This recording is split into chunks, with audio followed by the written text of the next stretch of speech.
Recent டேஸா டிஎம்கேல இருந்து gen Z meetup அப்படின்னு சொல்லிட்டு ஒரு எப்பயும் போல 200 ரூபாய்க்கு போற கூட்டம்னு வச்சுக்கோங்களேன்.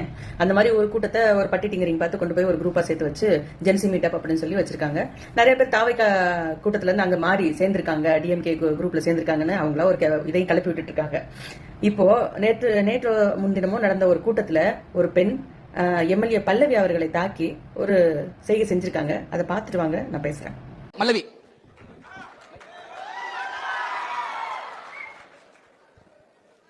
மாண்புமிகு அவைத்தலைவர் அவர்களே, மாண்புமிகு முதல்வர் அவர்களே, எனக்கு எங்கேயாவது பேனர்ல பேர் போடலனா சண்டை போடணும். என் தொகுதியில எங்கேயாவது பில்டிங் திறந்தாங்கன்னா உறுப்பினர் சண்டை போட்டு வாத்தி அவைக்கு நிக்கிறேன். அது சொல்லுங்க. எங்கேயாவது புது பில்டிங் திறந்தாங்கன்னா கத்திரிக்கோளோட போய் அந்த ரிப்பனை கட் பண்ணணும்.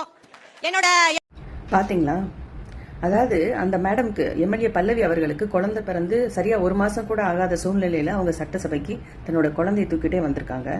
அதை இவங்க உருவகேலி பண்ணி இமிட்டேட் பண்ணியும் அவங்க தாய்மையை கேவலப்படுத்தியும் அதை ஒரு ஆக்ஷன் பண்ணி காமிச்சிருக்காங்க. செஞ்சு காமிக்கிறதும் ஒரு பெண்ணு தானே.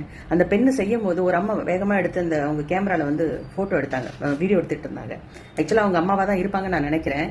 அப்படி அவங்க அம்மாவா இருந்தாங்க அப்படின்னா உண்மையாவே நான் அதுக்கு அசிங்கப்படுறேன். ஏன்னா பெண்ணுங்கிறது எவ்வளவு ஒரு புனிதமான ஒரு விஷயம், தாய்மைங்கிறது எவ்வளவு ஒரு மகத்துவமான விஷயம், கடவுளுக்கு நிகரா ஒரு தாய்மைங்கிறது அவ்வளவு பெரிய விஷயம். ஆனா அப்படி ஒரு தாய்மையை இழிவுபடுத்தினது மட்டும் இல்லாம அதை கண்டிக்காம அங்க அந்த அவையில இருந்த அத்தனை பேரும் அதை பார்த்து சிரிக்க வேற செஞ்சாங்க.